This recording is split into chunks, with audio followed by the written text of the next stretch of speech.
Bidar news ರಾಣೋಬ್ಗೆ ಸ್ವಾಗತ. ನಾನು ಪ್ರಿಯಾಂಕಾ ಶ್ರೀಗುರು. ಬನ್ನಿ ಕ್ವಿಕ್ಕಾಗಿ ನೋಡೋಣ ಇಂದಿನ ಬೀದರ್ ಜಿಲ್ಲೆಯ ಪ್ರಮುಖ ಸುದ್ದಿಗಳನ್ನು. ಫೆಬ್ರವರಿ 25ರಂದು ಪ್ರಯಾಗ್ರಾಜ್ಗೆ ತೆರಳಿದ್ದ ಬೀದರ್ ಮೂಲದ 14 ಜನರಿಗೆ ಮಹಾರಾಷ್ಟ್ರದ ವರ್ಧಾ ಜಿಲ್ಲೆಯ ಸಾವ್ಗಿ ಬಳಿ ನಡೆದ ಅಪಘಾತದಲ್ಲಿ ಗಾಯಗೊಂಡ 8 ಜನ ಗಾಯಾಳುಗಳನ್ನು ಮಹಾರಾಷ್ಟ್ರದ ವರ್ಧಾ ಆಸ್ಪತ್ರೆಯಿಂದ ಬೀದರ್ನ ಬ್ರಿಮ್ಸ್ ಆಸ್ಪತ್ರೆಗೆ ಶಿಫ್ಟ್ ಮಾಡಲಾಗಿದೆ. ಇನ್ನು ಅಪಘಾತದಲ್ಲಿ ಗಾಯಗೊಂಡ ಗಾಯಾಳುಗಳನ್ನು ವರ್ಧಾ ಜಿಲ್ಲೆಯ ಸಾವ್ಗಿ ಆಸ್ಪತ್ರೆಗೆ ದಾಖಲಿಸಿ ಚಿಕಿತ್ಸೆ ನೀಡಲಾಗುತ್ತಿತ್ತು. ನಿನ್ನೆ ಗಾಯಾಳುಗಳನ್ನು ಬೀದರ್ನ ಬ್ರಿಮ್ಸ್ ಆಸ್ಪತ್ರೆಗೆ ದಾಖಲಿಸಿ ಚಿಕಿತ್ಸೆ ನೀಡಲಾಗುತ್ತಿದೆ. ಆದರೆ ಚಿಕಿತ್ಸಾ ವೆಚ್ಚ ಭರಿಸಲು ಗಾಯಾಳು ಕುಟುಂಬಸ್ಥರು ಪರದಾಡುತ್ತಿದ್ದಾರೆ. ಮಹಾರಾಷ್ಟ್ರದ ವರ್ಧಾ ಆಸ್ಪತ್ರೆಯಲ್ಲಿ 12 ಲಕ್ಷಕ್ಕೂ ಅಧಿಕ ಹಣ ಚಿಕಿತ್ಸೆಗೆ ಖರ್ಚಾಗಿದ್ದು, ಅಪಘಾತದಲ್ಲಿ ಗಾಯಗೊಂಡವರ ಚಿಕಿತ್ಸಾ ವೆಚ್ಚ ಭರಿಸಲು ಸರ್ಕಾರ ವಿಫಲವಾಗಿದೆ. ಇನ್ನು ಮಾಧ್ಯಮಗಳೊಂದಿಗೆ ಮಾತನಾಡಿದ ಗಾಯಾಳು, ಸರ್ಕಾರದಿಂದ ಇದುವರೆಗೆ ನಯಾ ಪೈಸೆ ಭರಿಸಿಲ್ಲ. 10 ರಿಂದ 12 ಲಕ್ಷ ಹಣವನ್ನು ಈಗಾಗಲೇ ಚಿಕಿತ್ಸೆಗೆ ಭರಿಸಿದ್ದೇವೆ. ಆದರೆ ಸರ್ಕಾರ ನಮ್ಮ ಚಿಕಿತ್ಸಾ ವೆಚ್ಚವನ್ನು ಭರಿಸಿದರೆ ನಮಗೆ ಅನುಕೂಲವಾಗುತ್ತದೆ ಎಂದು ತಮ್ಮ ಅಳಲನ್ನು ತೋಡಿಕೊಂಡರು. ನಾವು ಪ್ರಯಾಗ್ರಾಜ್ದಿಂದ ಬರ್ತಾ ಇದ್ದಾಗ ವರ್ಧಾ ಏನು ಮಹಾರಾಷ್ಟ್ರ ನಾಗ್ಪುರ್ ಮುಂದೆ ಇದೆ, ಅದು ಆಕ್ಸಿಡೆಂಟ್ ನಮ್ಮ ಟೆಂಪೋ ಟ್ರಾವೆಲರ್ಸಿಂದ ಲಾರಿಯಿಂದ ಆಕ್ಸಿಡೆಂಟ್ ಆಗಿತ್ತು. ಅದು ಆದ ತಕ್ಷಣ ನಮಗೆ ಅಡ್ಮಿಟ್ ಮಾಡಿದ್ರು ಪ್ರೈವೇಟ್ ಹಾಸ್ಪಿಟಲ್ನಲ್ಲಿ. ಅಲ್ಲಿ ನಾವು ಎಲ್ಲ ಎಕ್ಸ್ಪೆಂಡಿಚರ್ ಮಾಡಿ ಎಲ್ಲ ಟ್ರೀಟ್ಮೆಂಟ್ ತೊಗೊಂಡು 15 ದಿವಸ ಟ್ರೀಟ್ಮೆಂಟ್ ತೊಗೊಂಡು ನಾವು ಇಲ್ಲಿಗೆ ಬಂದಿದ್ದೆವು. ಮತ್ತು ಅದು ಏನಿದೆ ನಮ್ಮ ಕೈಲಿಂದ ದುಡ್ಡು ಹಾಕಿದೆವು ಅದು ನಮಗೆ ಕೊಡಬೇಕಂತ ನಾನು ಬಯಸ್ತೇನೆ. ಫ್ರೀ ವೆಚ್ಚ ಅಂತ ಹೇಳಿತ್ತು. ಅದಕ್ಕೆ ನಾವು ಎಕ್ಸ್ಪೆಕ್ಟೇಷನ್ ಮಾಡಿ ಅದಕ್ಕೆ ಇದು ಮಾಡ್ತಾಯಿದ್ದೆವು. ಸ್ವಲ್ಪ ಭಾಳ ಜನ ಬಡವರು ಇದ್ದಾರಲ್ಲ ಇದ್ದಾರೆ, ಅದೇ ಎಕ್ಸ್ಪೆಂಡಿಚರ್ ನಾವು ಕೈಲಿ ಹಾಕಿ ಇದು ಮಾಡಿದೆವು. ಅದಕ್ಕೆ ಇದು ಮಾಡಬೇಕು, ಕೋಆಪ್ರೇಟ್ ಮಾಡಬೇಕಂತ ನಾವು ಬಯಸ್ತೇವೆ. ಕೊಟ್ಟಿಲ್ಲ ಏನು. ಚಿಟಗುಪ್ಪ ಮತ್ತು ನೀರ್ಣಾ ಮುಖ್ಯ ರಸ್ತೆಯ ಹೊಂದಿಕೊಂಡಿರುವ ಸರ್ವೆ ನಂಬರ್ 584ನಲ್ಲಿ 1.5 ಎಕರೆ ಸರ್ಕಾರದ ಅತಿಕ್ರಮಣ ಭೂಮಿಯನ್ನು ತಹಶೀಲ್ದಾರ್ ಮಂಜುನಾಥ್ ಪಾಂಚಾಳ್ ಅವರು ಪೊಲೀಸ್ ಸರ್ವೆ ಕಾವಲಿನಲ್ಲಿ ಜೆಸಿಪಿ ಬಳಸಿಕೊಂಡು ಕಂದಾಯ ಇಲಾಖೆ ಸಿಬ್ಬಂದಿಗಳೊಂದಿಗೆ ಪೊಲೀಸರ ನೆರವಿನೊಂದಿಗೆ ತೆರವುಗೊಳಿಸಿ ಕಂದಾಯ ಇಲಾಖೆ ವಶಕ್ಕೆ ಪಡೆಯಲಾಯಿತು.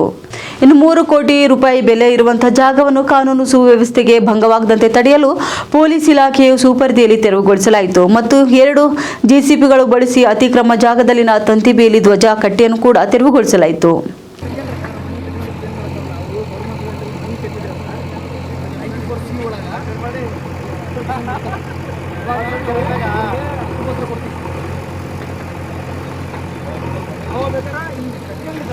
ಬಟ್ ಮುಂದೊಂದಿನ ಅದು ಪಂಚಾಯತಿ ಕೂಡ ಬೇಸ್ಕೊಂಡು ಹೋಗ್ತಾರೆ. ಅವ್ರಿಗೆ ನಾಳೆ ಸವಲತ್ತಲ್ಲ, ಕರೆಂಟಿನ ಬಿಲ್ಲಿನ ಸವಲತ್ತಲ್ಲ, ಏನು ಬರಬೇಕು ಸುಮ್ಮನೆ ಅನಾಮತ್ ಕಡಿಯೋಬೇಕು ತಾವೇ ತಮ್ಮ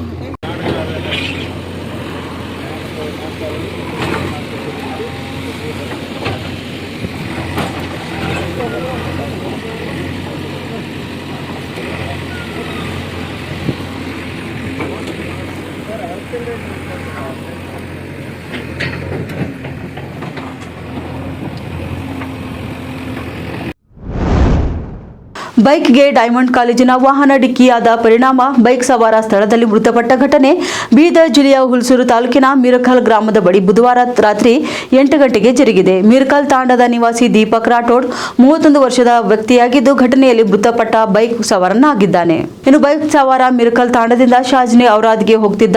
ಖಾಸಗಿ ಕಾಲೇಜಿನ ಬಸ್ಸು ಶಾಜ್ನಿ ಔರಾದ್ನಿಂದ ಮಿರಕಲ್ ತಾಂಡದ ಕಡೆ ಬರ್ತಿತ್ತು. ಈ ಸಂದರ್ಭದಲ್ಲಿ ಮಿರಕಲ್ ಬಳಿ ಖಾಸಗಿ ಕಾಲೇಜಿನ ವಾಹನ ಬೈಕ್ಗೆ ಡಿಕ್ಕಿಯಾದ ಪರಿಣಾಮ ವಾಹನ ಸವಾರ ಸ್ಥಳದಲ್ಲಿ ಸಾವನ್ನಪ್ಪಿದ್ದಾನೆ. ಇನ್ನು ಸುದ್ದಿ ತಿಳಿದ ಹುಲ್ಸೂರು ಠಾಣೆ ಪಿಎಸ್ಐ ಶಿವಪ್ಪ ಮೇಟಿ ನೇತೃತ್ವದ ಪೊಲೀಸರ ತಂಡ ಸ್ಥಳಕ್ಕೆ ಭೇಟಿ ನೀಡಿ ಪರಿಶೀಲಿಸಿದ್ದು ತನಿಖೆ ಮುಂದುವರೆಸಿದೆ. ಈ ಕುರಿತು ಹುಲ್ಸೂರು ಪೊಲೀಸ್ ಠಾಣೆಯಲ್ಲಿ ಪ್ರಕರಣ ಕೂಡ ದಾಖಲಾಗಿದೆ. ನಿನ್ನೆ ನಡೆದ ಲೋಕಸಭೆ ಅಧಿವೇಶನದಲ್ಲಿ ಸಂಸದ ಸಾಗರ್ ಖಂಡ್ರೆ ಸೋಯಾಬೀನ್ ಖರೀದಿ ವಿಚಾರವಾಗಿ ಸದನದ ಗಮನವನ್ನು ಸೆಳೆದರು. ಅಧಿವೇಶನದಲ್ಲಿ ಮಾತನಾಡುತ್ತಾ ಬೀದರ್ ರೈತರು ಹೆಚ್ಚಿನ ಪ್ರಮಾಣದಲ್ಲಿ ಸೋಯಾಬೀನ್ ಬೆಳೆ ಬೆಳೆಯುತ್ತಿರುವ ಬಗ್ಗೆ ಉಲ್ಲೇಖಿಸಿ, ಅದರ ಬೆಂಬಲ ಬೆಲೆ ಅಡಿಯಲ್ಲಿ ಎಕರೆಗೆ ಕೇವಲ 5 ಕ್ವಿಂಟಲ್ನಂತೆ ಒಟ್ಟು 20 ಕ್ವಿಂಟಲ್ ಮಾತ್ರ ಖರೀದಿ ಮಾಡಲಾಗುತ್ತಿರುವುದರಿಂದ ಹೆಚ್ಚಿನ ರೈತರು ಬೆಂಬಲ ಬೆಲೆ ಲಾಭದಿಂದ ವಂಚಿತರಾಗುತ್ತಿದ್ದಾರೆ. ಇದಲ್ಲದೆ ಸೋಯಾಬೀನ್ ಖರೀದಿಗೆ ಕಡಿಮೆ ಸಮಯ ನೀಡುತ್ತಿರುವುದರಿಂದ ಹೆಚ್ಚಿನ ರೈತರು ತಮ್ಮ ಉತ್ಪನ್ನವನ್ನು ಮಾರಾಟ ಮಾಡಲು ಆಗದೆ ಬೆಂಬಲ ಬೆಲೆ ಲಾಭದಿಂದ ವಂಚಿತರಾಗುತ್ತಿದ್ದಾರೆ. ಇನ್ನು ಈ ಸಮಸ್ಯೆಯನ್ನು ಪರಿಹರಿಸಲು ಎಲ್ಲಾ ರೈತರಿಂದ ಉತ್ಪಾದಿತ ಸೋಯಾಬೀನ್ ಅನ್ನು ಸಂಪೂರ್ಣವಾಗಿ ಖರೀದಿ ಮಾಡಬೇಕು ಮತ್ತು ಎಲ್ಲಾ ರೈತರಿಗೆ ಬೆಂಬಲ ಬೆಲೆ ಲಾಭ ಸಿಗುವಂತೆ ಕ್ರಮ ಕೈಗೊಳ್ಳಬೇಕೆಂದು ಕೇಂದ್ರ ಸರ್ಕಾರಕ್ಕೆ ಅವರು ಒತ್ತಾಯಿಸಿದರು. ಇದರೊಂದಿಗೆ ಭವಿಷ್ಯದಲ್ಲಿ ಇಂತಹ ಸಮಸ್ಯೆಗಳು ಮರುಕಳಿಸದಂತೆ ಸೂಕ್ತ ಕ್ರಮ ಕೈಗೊಳ್ಳುವಂತೆ ಮನವಿ ಕೂಡ ಮಾಡಿದರು. आज किसान बड़ी मुश्किल में है, उनके फसलों की खरीदारी एमएसपी पे नहीं हो रही है. हमारे क्षेत्र में बहुत ज्यादा किसान सोयाबीन उगाते हैं. सरकार सिर्फ एकड़ का 5 क्विंटल सोयाबीन खरीदती है और कुल मिला के एक किसान से 20 क्विंटल तक खरीदारी सीमित रखती है. ज़्यादा फसल उगाने वाले किसान पे अन्याय है और इसके साथ खरीदी भी टाइम बहुत जल्दी खत्म होता है। इस वजह से बहुत सारे किसानों को एमएसपी का लाभ नहीं मिल रहा है। हमारे क्षेत्र में 20 लाख से ज़्यादा कुंटल सोयाबीन उगाया जाता है, लेकिन इसमें सिर्फ 20 लाख से कम कुंटल सोयाबीन खरीदी हुई है। इसका मतलब यही है कि 90% से ज़्यादा किसानों को एमएसपी का लाभ नहीं मिल रहा है। मार्केट रेट सोयाबीन का 3-3.5 हज़ार रुपये है, एमएसपी का रेट करीबन 4,900 रुपये है। सर एक ही मिनट, मेरा मांग यही है कि हमारे क्षेत्र में अभी भी बहुत सारे सोयाबीन बाकी पड़ी हुए वो सरकार खरीदना चाहिए और उसके साथ and in the future such restrictions on procurement of crops under MSP should not be put so that all farmers can avail the benefit of MSP. Thank you. Sudhir Gupta. ನೀರು ತರಲು ಹೋಗಿ ಕಾಲು ಜಾರಿ ಬಾವಿಗೆ ಬಿದ್ದು ಕೂಲಿ ಕಾರ್ಮಿಕ ಸಾವನ್ನಪ್ಪಿರುವ ಘಟನೆ ಬೀದರ್ ಜಿಲ್ಲೆಯ ಹುಲ್ಸೂರು ಪಟ್ಟಣದಲ್ಲಿ ನಡೆದಿದೆ. ಹುಲ್ಸೂರು ಪಟ್ಟಣದ ಮಾಚನಾಳ್ ಸಮೀಪದ ಸರ್ವೆ ನಂಬರ್ 327ರಲ್ಲಿನ ಹೊಲದಲ್ಲಿ ಘಟನೆ ನಡೆದಿದ್ದು, ನಿನ್ನೆ ಮಧ್ಯಾಹ್ನ ಕುಡಿಯಲು ನೀರು ತರಲು ಹೋಗಿ ಕಾಲು ಜಾರಿ ಬಾವಿಗೆ ಬಿದ್ದ ಕಾರ್ಮಿಕ ಸತೀಶ್ ಲಿಂಬಾಜಿ ಬಾಗುವಾಲೆ ಮೃತ ದುರ್ದೈವಿ ಆಗಿದ್ದಾರೆ. ಇನ್ನು ಮುಂಜಾನೆಯಿಂದ ಮಧ್ಯಾಹ್ನದವರೆಗೆ ಕೂಲಿ ಕೆಲಸ ಮಾಡಿ ಊಟದ ಸಮಯದಲ್ಲಿ ಕುಡಿಯಲು ನೀರು ತರಲು ಹೋದ ಅವನು ಕಾಲು ಜಾರಿ ಬಿದ್ದು ಸಾವನ್ನಪ್ಪಿದ್ದಾನೆ.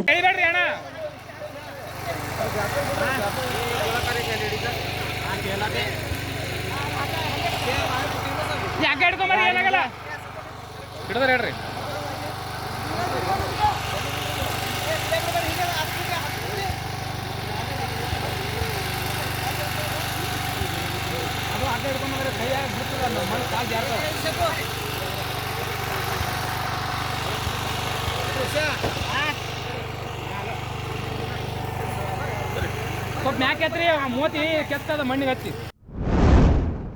ಬೆಂಗಳೂರಿನ ವಿಕಾಸಸೌಧದಲ್ಲಿ ಮಾಜಿ ಸಚಿವ ಹಾಗೂ ಹಿರಿಯ ಕಾಂಗ್ರೆಸ್ ನಾಯಕ ರಾಜಶೇಖರ್ ಬಿ ಪಾಟೀಲ್, ಪರಿಷತ್ ಸದಸ್ಯರಾದ ಭೀಮರಾವ್ ಪಾಟೀಲ್ ಮತ್ತು ಚಂದ್ರಶೇಖರ್ ಪಾಟೀಲ್ ಅವರು ರಾಜೇಶ್ವರ, ಹುಮ್ನಾಬಾದ್ ಹಾಗೂ ಚಿಟಗುಪ್ಪ ಪಟ್ಟಣದ ಪಂಚಾಯತ್ ಅಧ್ಯಕ್ಷರು, ಸದಸ್ಯರು, ಪುರಸಭೆ ಅಧ್ಯಕ್ಷರು ಹಾಗೂ ಸದಸ್ಯರ ನಿಯೋಗದೊಂದಿಗೆ ಹುಮ್ನಾಬಾದ್ ಮತಕ್ಷೇತ್ರದ ವ್ಯಾಪ್ತಿಗೆ ಬರುವ ರಾಜೇಶ್ವರ ಗ್ರಾಮ ಪಂಚಾಯತ್ ತನ್ನ ಪಟ್ಟಣ ಪಂಚಾಯಿತಿಯನ್ನಾಗಿ ಮತ್ತು ಹುಮ್ನಾಬಾದ್ ಪುರಸಭೆಯನ್ನು ನಗರಸಭೆಯನ್ನಾಗಿ ಮೇಲ್ದರ್ಜೆಗೆ ಏರಿಸುವಂತೆ, ಜೊತೆಗೆ ಚಿಟಗುಪ್ಪ ಪುರಸಭೆಗೆ ವಿಶೇಷ ಅನುದಾನ ನೀಡುವಂತೆ ಪೌರಾಡಳಿತ ಸಚಿವ ರಹೀಂ ಖಾನ್ ಅವರನ್ನು ಭೇಟಿ ಮಾಡಿ ತಮ್ಮ ಮನವಿಯನ್ನು ಪುರಸ್ಕರಿಸುವಂತೆ ಮನವಿ ಮಾಡಿಕೊಂಡರು. हेलो ये लोगों का मुद्दा क्या है? हेलो, ये लोग अभी तक ये 2 साल हो गया, कुछ भी एक पैसे भी नहीं है हमारे सरकार आने के बाद। और रहे सो भी वो 1 करोड़ 2 करोड़ और 4 करोड़ था। वो तो स्टेट लेवल में तुम ये कर ले जाने दो, लेकिन अब ये लोग आए सो अभी कुछ तो कुछ वहाँ पर बजट आया था वो भी वापस लेकर गए। इलाज है तो वो दे तो बोलकर केडीपी में डबल बोलकर बोले इसमें मैं आगे अमाउंट डाल के हूँ क्या गार्डन डेवलपमेंट, लेक डेवलपमेंट बोल के 7 करोड़ रुपीज डालो। वो तो लिखे नहीं वो भी नहीं है मेरे पास अभी आया है। नहीं रेमकन साहब सुनो, पहले क्या हो गया था, पहले तुम्हारे पास ही लिए पहले सुरेश सारे सुना हो नहीं हाँ और वो कहाँ पर है देखो।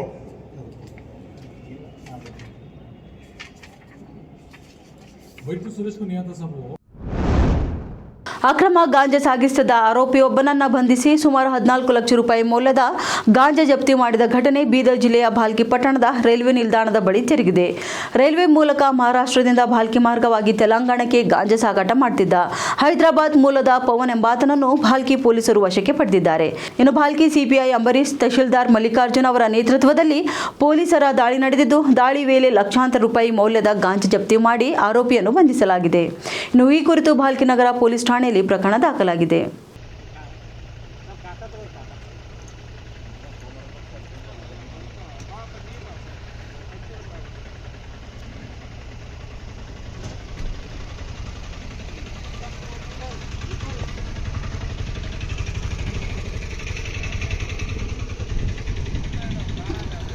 ಒಳ್ಳೆ ಫೋಟೋ ಇತ್ತು.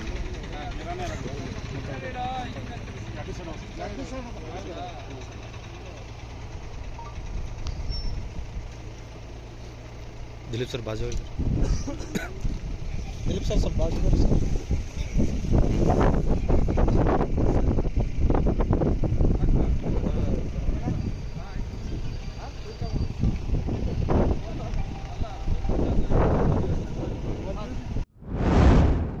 ಇವಾಗಿದು ಇಂದಿನ ಬೀದರ್ ಜಿಲ್ಲೆಯ ಪ್ರಮುಖ ಸುದ್ದಿಗಳು. ಮತ್ತೆ ನಾಳೆ ಭೇಟಿಯಾಗೋಣ ಮುಂದಿನ ಸಂಚಿಕೆಯಲ್ಲಿ.